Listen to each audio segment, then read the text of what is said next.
So guys, hold on a second. So, just decided to maybe, I don't know, spend a little on the channel, try to make it a little bit more entertaining. And yeah, I kind of been a little, I've been marathoning Star Wars again, alright? Yeah, let's see it. To be fair, these are just my basic drills every time I do, just to, you know, just to protect the house, because, you know, you never know when someone might come into the house, and sometimes I just don't know whether I need a wooden sword or a lightsaber. You never really do know. I mean, is it going to whack with the lightsaber, or is it going to do it with the wooden sword? You don't know. I figured it's just better to have a decoy ready.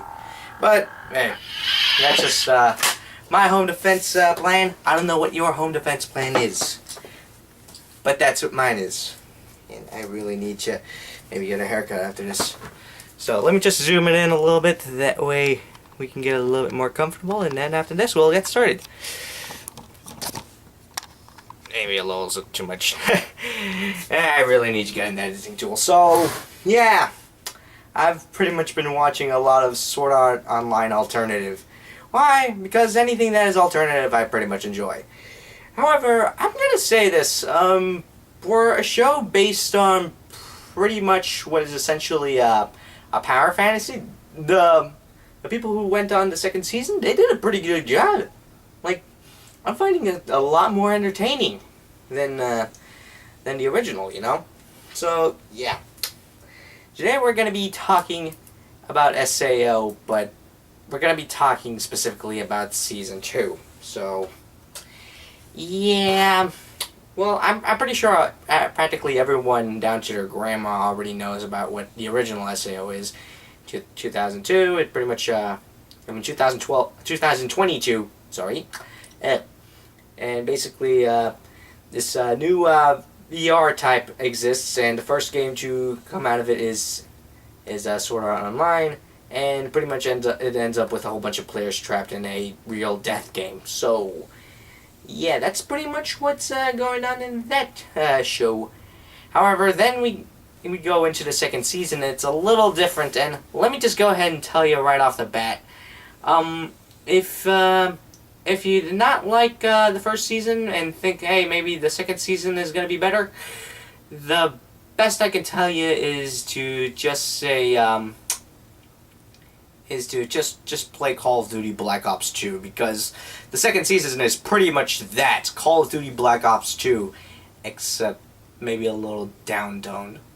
However, I am going to have to say that if you do want to understand certain things from this SAO alternative, you are going to have to watch, at the very least, the Phantom Bullet arc. Although I will give this to SAO 2, the Mother's Rosario arc is actually pretty good. But, you know, that's pretty much my opinion. Your opinion is probably a lot more valid. But, anyways, so let me just give you the run. Okay, so it's basically Black Ops 2 mixed in with a little bit of Star Wars, because I don't know what was going on in the guy's head, you know, when he was writing this. But apparently he had a thing for Star Wars. And you know what? I'm not gonna lie. I think that the whole reason why people are going back into the Star Wars hype is because of this show. I mean, think about it. It came out in, 2012? And, when did Force Awakens come out? I think it's gotta be like, 2015, 2016? It had a timeline. Hang on a second, my dog's gotta get out. Anyways, so, what does that mean? Well, it means we get a lot of this. Yeah, a little bit of, Jedi action. Now, I did want to go ahead and go into this, because there's a lot of questions where it's like saying, hey, who do you think would win? LLENN with her P90, or Kirito with a freaking lightsaber? Now, I'm gonna go ahead and say it right away. I'm pretty sure LLENN could kick Kirito's ass, but I want to at the very least be fair, so we're gonna go ahead and first talk about the science behind bullet slicing with a lightsaber. So go ahead and consider this a hybrid. between a SAO theory and a Star Wars theory. Because we are going to go a little bit into Star Wars with this. You know, considering I actually have Obi-Wan's lightsaber right here. Yeah, I tried to look for Mace Windu's lightsaber, as you guys could tell, but I did not have any luck. So, yeah, let me just resheath this. Yes, this is plastic. By the way, fun fact, apparently not, even though we're back in Star Wars hype, but guess what? The cashier, when I was buying this, she called it a doohickey. So, yeah. I guess nerdism isn't in full swing. So first off, we should probably go ahead and say this, that, you know, it is technically possible to make a lightsaber. We just haven't gotten to the point where we have the available technology. And in fact, someone has actually made the closest thing we have is probably a heated rod that can probably reach temperatures similar to that of a lightsaber, of a theoretical lightsaber. But so yeah, let's actually get into the heart of this. So pretty much, Kirito's quote-unquote lightsaber is actually a Kagemitsu G4 according to the show, and pretty much it's supposed to be very similar to, say, the lightsaber that you would see in Star Wars. However, I am going to go ahead and say that there's a little bit of debate as to how exactly a Star Wars lightsaber works. Some people say that that the blade isn't actually made of light; it's actually made of plasma, and some people say that no, it's actually made out of a concentration of photons. I, however, would like to say it's most likely plasma, simply because of the fact that you know, despite the fact that the anime describes the G4 as a light sword, or as you know, actually made of photonic energy, that it's most likely plasma due to the fact that it has a collective weight of about 800 grams. And if you guys aren't on a metric system, it's basically about 1.76 or 1 3/4 pounds. So yeah, and I highly doubt all that weight is going to go into the hilt. To give you perspective, the weight of that is pretty much similar to that of the katana, which weighs about pretty much almost more than that. Specifically about 1,100 grams, so 1,100 grams. So yeah, basically it's gonna be like swinging a really light katana. Now I'm gonna go ahead and say that I'm gonna go with the plasma idea, simply because if you actually look into Star Wars as well, you kind of notice that more of the clues point towards the blade being made out of plasma, or rather specifically, let me just get out the lightsaber again. So basically, let the light in this lightsaber pretty much represent the plasma, and the plastic that makes up the lightsaber would pretty much be a type of theoretical force field, because if it was just made out of pure plasma, then it would pretty much incinerate everything within the room. And there's a reason why there's a reason why people still survive thunder blasts, you know, getting shot by a thunderbolt, you know, despite the fact that it's basically just plasma running down as quickly as it can. It's because basically it's only like a small amount of light before you actually do get you feel all of that heat. Whereas if you were actually experienced plasma really close by, it would pretty much burn you. Like pretty much all my clothes should be catching on fire. However, if there was a theoretical force field that only allows solids to pass through, it would probably make sense. It even makes sense in other parts of Star Wars. For example, if you notice, Kylo Ren's lightsaber is a bit unstable in comparison to, say, one of the older lightsabers, and that would pretty much mean that because of the fact that it has to accommodate for 2 more blades, that would mean that there would be more power sacrificed towards towards other parts, and that would mean that the theoretical force field would pretty much be a little bit weaker, thus allowing more plasma to escape than usual, thus making it a lot more unstable. And on top of that, we also have more evidence that that the blade would actually be made out of plasma, because in both because according to Sword Art Online, at least in the second season, they mentioned that the only thing that the lightsaber wouldn't be able to cut down through would be spaceship metal. And yeah, pretty much spaceship metal is one of those things that is pretty much that's pretty OP. Since we also see one of the characters from SAOA also use it. However, we can actually narrow it down and actually verify it. Now, I actually did go ahead and research into what kind of metal most spaceships actually use, at least in the modern day. And aside from the TPS tiles that make up the body of, say, a space shuttle, the main metal that is being used in space shuttles is titanium. And yeah, when I actually checked it out, it turns out titanium is actually pretty plasma resistant, and it's also the reason why a lot of the planes, such as the F-35, is so damn expensive. It's because titanium itself is pretty hard to mold on its own.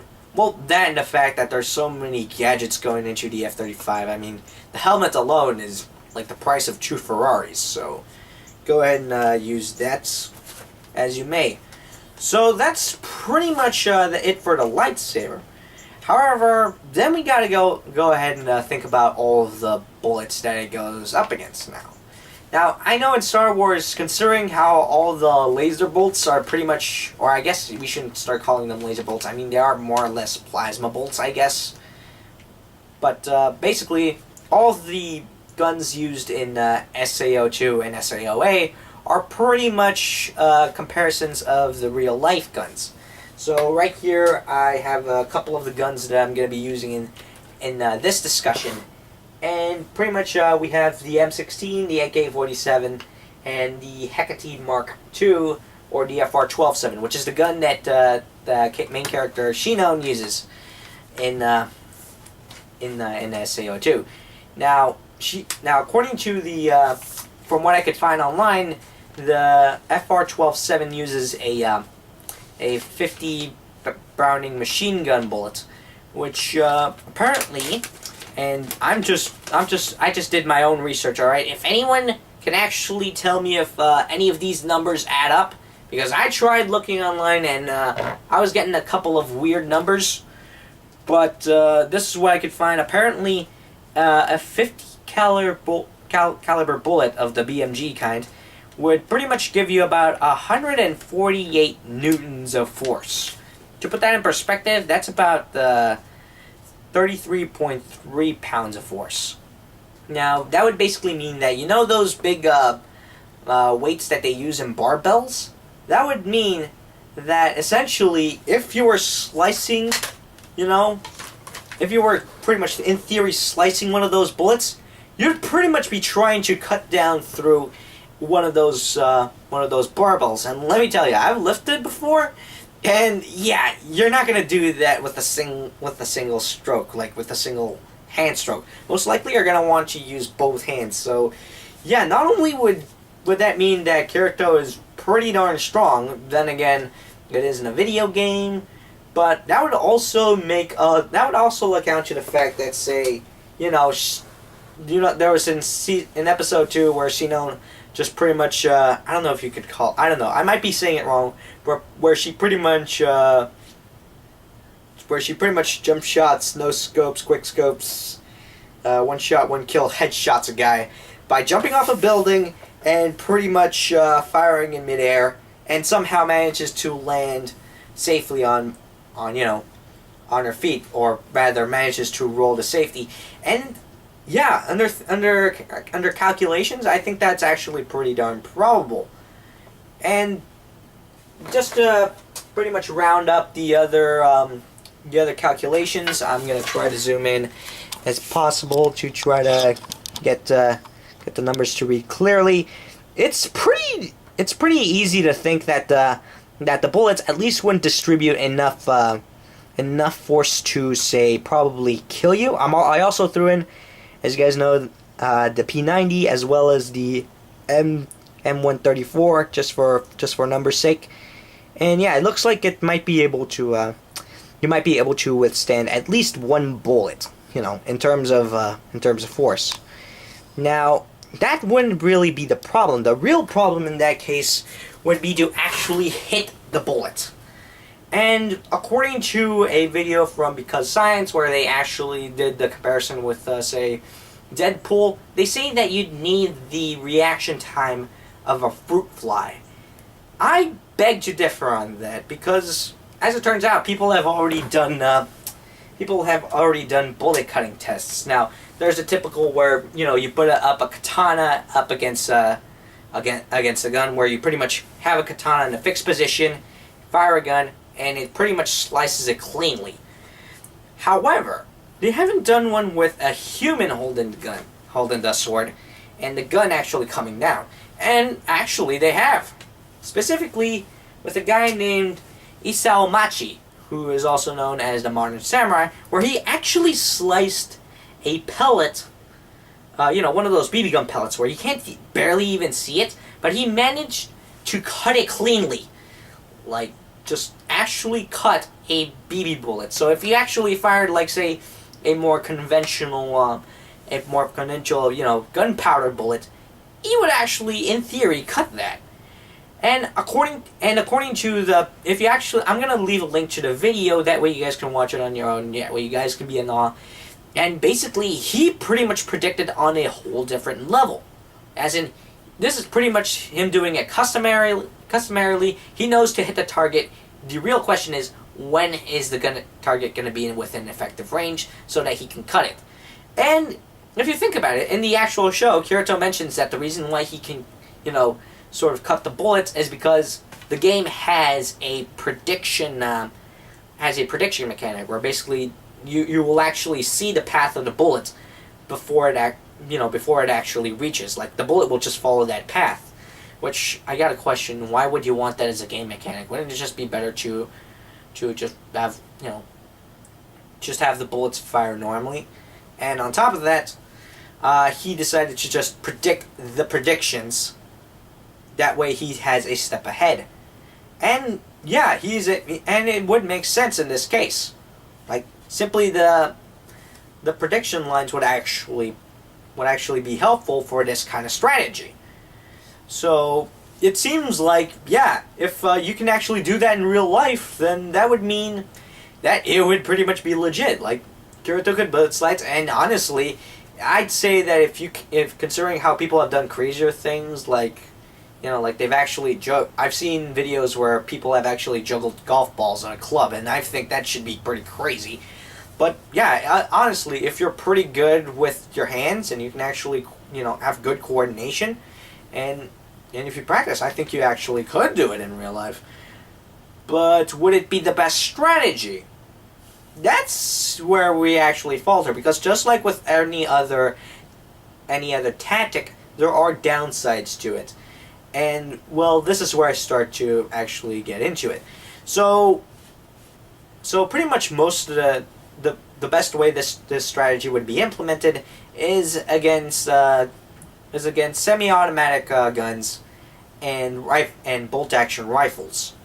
Now, for those of you who have no idea, or I've pretty much been told lies by CNN, what a semi-automatic gun is basically where you pretty much just pull the trigger once, and it fires one bullet. That is it. A fully automatic rifle, on the other hand, is pretty much where you pull the trigger, and it just keeps firing, and it won't stop until you either release the trigger or it runs out of ammo, whichever comes first. And if you really think about it, this is where it actually falters, because Kirito pretty much has a lot of time to cut all these bullets. However, if it were, say, a fully automatic rifle, then that's where we pretty much run into problems.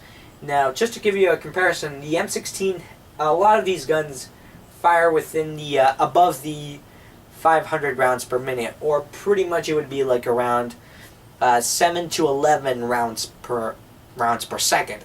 Just to give you, basically every second he would have to block about 7 bullets. And let me tell you, with these kinds of swings, there's a reason why people are just doing this crazy. There's a reason why in the movies you see them doing like this crazy hand maneuvering. It's because they're trying to cover as much area as possible with the friggin' sword, and it's gonna be nearly impossible.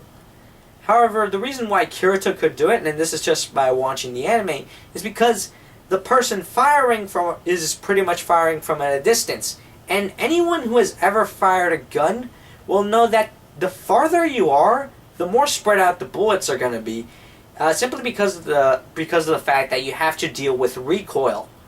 And I'm going to go ahead and actually show you this. And this is actually something that I got from a firing range. Yes, I have fired a gun before, and this is pretty much what I got from. This is pretty much what I got from freaking. This is pretty much what I got. Now, this was from a pretty close range. However, you can already see that the bullets are more grouped close together. However, the farther back you go, the bullets would actually be a lot more spread out. And especially with a fully automatic rifle, you'd pretty much have to be dealing with recoil for a long period of time.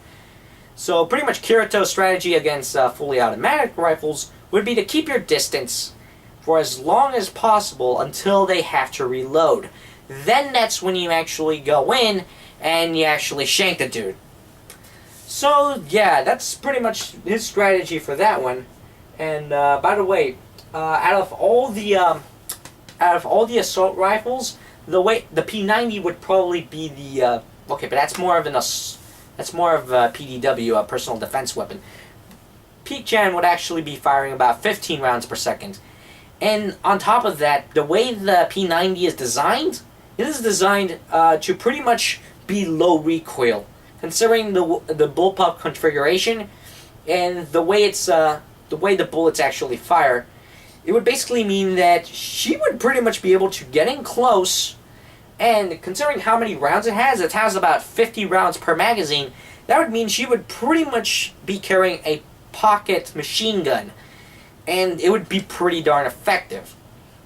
And that's why my money goes on LLENN rather than Kirito. But we're not just done there. Another gun that Kirito would be weak against would be shotguns. Unless the enemy is using a type of slugs, buckshot, birdshot, or the dreaded dragon's breath would pretty much mean that he would not be able to block this. Meaning that the way that shotgun shells work is that it's basically an encasing of pellets. Meaning that it wouldn't matter whether which position, if he managed to block a couple of pellets, because there's a whole bunch of them firing at the same time, the spread of them would actually be what kills him. And finally, of course, what ended up killing him in the first one, yes, spoiler alert, he technically tied with Shinon, considering Shinon went full Hacksaw Ridge on Kirito and pretty much lobbed a grenade at him. Pretty much what he would be ultimately vulnerable to would be explosives, which means Fuka would pretty much take care of Kirito no problem, if only she could aim. So, or maybe not. Maybe something like an exploding barrel would actually be her saving grace.